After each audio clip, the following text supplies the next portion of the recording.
कहानी जंगल के दोस्त। बहुत समय पहले की बात है। एक घने जंगल में एक शेर और एक खरगोश रहते थे। शेर का नाम राजा और खरगोश का नाम छोटू था। राजा शेर जंगल का सबसे शक्तिशाली जानवर था, लेकिन वह हमेशा अकेला महसूस करता था क्योंकि उसके पास कोई दोस्त नहीं था। दूसरी ओर छोटू खरगोश जंगल में सबसे प्यारा और मिलनसार था, लेकिन वह बहुत छोटा था और उसे अपनी सुरक्षा का हमेशा डर रहता था।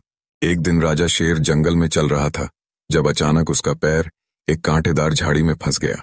वह जोर जोर से दहाड़ने लगा, लेकिन कोई मदद करने नहीं आया।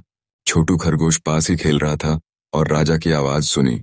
बिना देर किए छोटू राजा के पास भागा और देखा कि राजा का पैर झाड़ी में फंसा हुआ था। तुम ठीक हो राजा? छोटू ने पूछा। राजा ने दर्द में उत्तर दिया, नहीं, मेरा पैर फंसा हुआ है और मैं इसे निकाल नहीं पा रहा। छोटू ने सोचा और कहा, मैं छोटा हूं, लेकिन मैं आपकी मदद कर सकता हूं। उसने अपने छोटे हाथों से झाड़ी के कांटे हटाए और धीरे धीरे राजा के पैर को बाहर निकाला। राजा शेर को बहुत हैरानी हुई।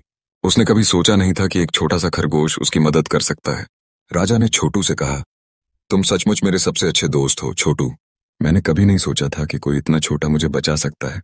छोटू हंसते हुए बोला, दोस्ती में कोई आकार नहीं होता, जो दिल से मदद करता है वही सबसे बड़ा होता है। इसके बाद राजा और छोटू अच्छे दोस्त बन गए। राजा ने छोटू को अपने साथ जंगल के हर कोने में घुमाया और दोनों मिलकर जंगल में हर किसी का ध्यान रखने लगे। अब राजा शेर को अकेलापन महसूस नहीं होता था, क्योंकि छोटू हमेशा उसके साथ था।